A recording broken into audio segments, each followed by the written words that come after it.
दूर जंगल में रानू चिड़िया और चील चिड़िया रहा करते थे। एक दिन चील अपना अंडा लेकर गौरी कौवी और दुष्ट कौवे के पास बैठी हुई थी। तभी गौरी कहती है, ये पेड़ आपके लिए ठीक है चील दीदी, इसमें आप अपना घोंसला बना लें। आपके बहुत आराम मिलेगा इस पेड़ पर। तभी कालू भी बोलता है, सुबह सुबह तो इस पेड़ के पास से धूप भी आता है और यहाँ शाम को ठंडी ठंडी हवा मिलती है। ये सब चील को इसलिए बता रहे थे क्योंकि चील दूसरे जंगल से आई थी और वह इस जंगल में नई थी। नहीं नहीं, मुझे यह पेड़ पसंद नहीं है। मैं अपने अंडे को लेकर कहीं और चली जाती हूँ।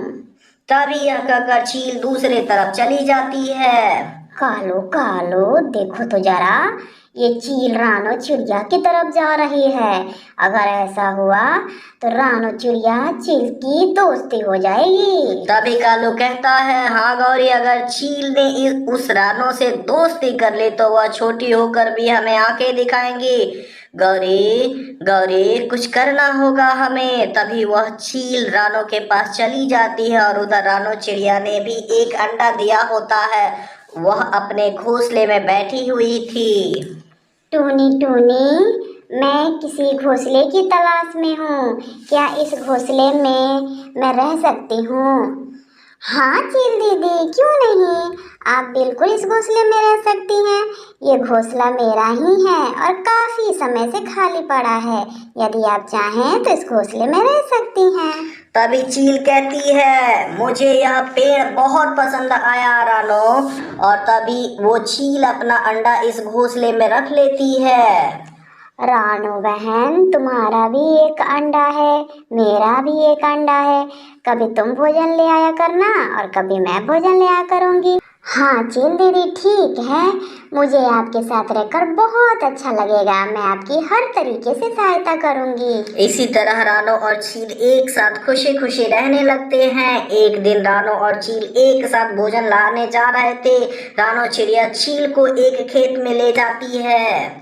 चील दीदी, यहाँ से हम चावल लेंगे और यहाँ फलदार पेड़ भी हैं। इतने में ही वहां गौरी कौवी आ जाती है। गौरी कहती है, रुको रुको चिड़िया, तुम अच्छे से जानती हो कि ये पेड़ मेरे हैं। देखो गौरी बहन, ये जंगल के पेड़, ये नदियाँ, ये फल सभी पंछियों के लिए हैं। क्या तुम मुझे डरा रही हो? रानो, इससे पहले तो तुम्हारा जबान बहुत ज्यादा नहीं चलता था, अब तो बहुत कैंची की तरह तुम्हारा जबान चल रहा है। तुम्हारे पास चील है इसलिए आंखें दिखा रही हो। तभी चील कहती है, जबान संभाल कर बोलो गौरी कवि, मैं अच्छी बन गई हूँ तो इसका मतलब ये नहीं कि तुम कुछ भी बोलोगी। रानो तो एकदम ठीक कह रही है, ये जंगल की सारी चीज सभी पक्षियों के लिए है। और तभी चील और रानो वहां से धान लेकर चले जाते हैं और गौरी देखती रह जाती है। गौरी कहती है, मुझे भी लोग गौरी के नाम से जानते हैं। देखना, एक दिन मैं तुम्हारा संबंध इस चील से तोड़वा कर ही रहूंगी और तब मैं तुम्हें देखती हूँ। हा हा हा। फिर एक दिन रानो और चील नदी के तट पर पानी पी रहे थे और कौवी छुपके से दोनों को देख रही थी और वहां से जल्दी जल्दी उनके घोंसले की तरफ जाती है। तभी वह रानो का अंडा चील के घोंसले में और चील का अंडा रानो के घोंसले में रख देती है। हा शुरुआत तो हो गई है। अब देखना मैं कैसे तुम दोनों को एक दूसरे का दुश्मन बना देती हूँ। वहाँ रानो और चील को पता ही नहीं चल पाता है कि उनका अंडा गौरी ने तो बदल दिया है। चील दीदी, आपके अंडे में से बच्चा कब निकलेगा?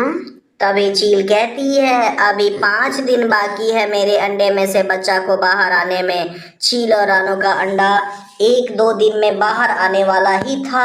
ऐसे ही कुछ दिन निकल जाता है। एक दिन चील अपने अंडे पर बैठी हुई थी कि उसे अंडा ज्यादा गर्म महसूस होता है, इसलिए वह डर जाती है और कहती है, रानो रानो, यहाँ आओ मेरे पास। रानो सहेली, देखो मेरा अंडा बहुत गर्म हो गया है। यहाँ बहुत तेज धूप आ रही है, इससे तो मेरा अंडा खराब हो जाएगा और इसलिए मुझे कहीं और जाना होगा। रानो, चील दीदी, ऐसा है तो आप मेरे घोंसले में अपना अंडा रख लें। तभी चील कहती है, नहीं रानो, मैं भी एक माँ हूँ, मैं तुम्हारे अंडे का नुकसान नहीं पहुँचा सकती, इसलिए मुझे बहुत जल्द कहीं और जाना होगा रानो। मगर इतनी जल्दी आप कहाँ जाएंगी चील दीदी? चील कहती है, मैं पुराने जंगल में घने पेड़ों के बीच चली जाऊंगी, मुझे ऐसा महसूस हो रहा है कि यहाँ मेरा अंडा मुसीबत में होगा, अगर जीवन रहा तो फिर कभी मिलूंगी। फिर क्या था, चील अपना अंडा लेकर वहां से रवाना हो जाती है। रानो की चील से बहुत अच्छी दोस्ती होती है और वह बहुत रोने लगती है। चील के चले जाने पर उसे अपने अंडे का ख्याल आता तो वह चुप हो जाती थी। वहां जब चील को अपने अंडे के साथ जाते गौरी और कौवा देखते हैं, तभी गौरी कभी रानो से पूछती है, रानो कहाँ गई है तुम्हारी सहेली? वो दूसरे जंगल को चली गई हैं। यहाँ उसके अंडे पर बहुत धूप लग रही थी। चली गई, चली गई। अब जरा जाके दिखाओ मेरे धान के खेत में, मैं तो तुम्हारा चोंच ही तोड़ दूंगी। उस दिन तो बहुत जबान चल रही थी तुम्हारी। मगर रानो कुछ नहीं कहती है, वह चुप रहती है क्योंकि उसे अपनी सहेली चील की बहुत याद आ रही थी। अगली सुबह रानो का अंडा फूट जाता है और उसमें से बच्चा देख रानो बहुत हैरान हो जाती है। हाय हाय, ये तो मेरा बच्चा नहीं है, ये तो मेरी सहेली का बच्चा है। आखिर ऐसा कैसा हो गया? कौन हमारे अंडे को अदला बदली किया है? और वह अरे देखो, मेरा बच्चा नहीं है। मम्मा मम्मा, मैंने तो सोचा था कि आप खुश होंगी, मिठाइयाँ बांटेंगी, पर आप तो रो रही हैं।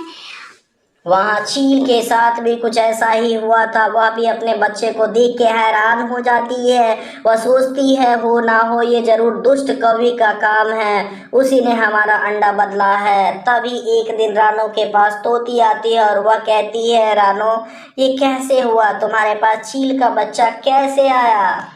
पता नहीं हरियाली तोती, किसने हमारे अंडे को बदल दिया। पता नहीं मेरी सहेली कहाँ होगी, वो भी तो परेशान होगी। तभी हरियाली तोती कहती है, मैंने सुना है कि इस समय सारे चील एक पुराने जंगल में हैं। मैं जाऊंगी, मैं जाऊंगी, मैं अपनी सहेली को ढूंढ निकालूंगी। इसी तरह रानो देर ना करते हुए अपने बच्चे के साथ चील को ढूंढने निकल जाती है। वहां चील भी अपने बच्चे को लेकर कहीं जा रही थी। तभी अचानक दोनों एक पेड़ के पास मिल जाते हैं। चील कहती है, सहेली ये काम उस दुष्ट कवि का था, मैंने उसे उस दिन डांटा तो उसने हमसे बदला लिया है। दोनों आपस में अपना बच्चा बदलते हैं तो बच्चे कहते हैं, नहीं मैं इन्हीं के पास रहूंगी। चील दीदी, अब हमें अपने बच्चों के खातिर एक साथ रहना ही होगा, तभी आपको आपका बच्चा और मुझे मेरा बच्चा मिल पाएगा। इसी तरह दोनों सहेली एक साथ रहने लगते हैं और उनके बच्चे भी आपस में खुश हो जाते हैं। प्यारे दोस्तों, इस वीडियो को लाइक और अपने दोस्तों के साथ शेयर करना ना भूलें। धन्यवाद।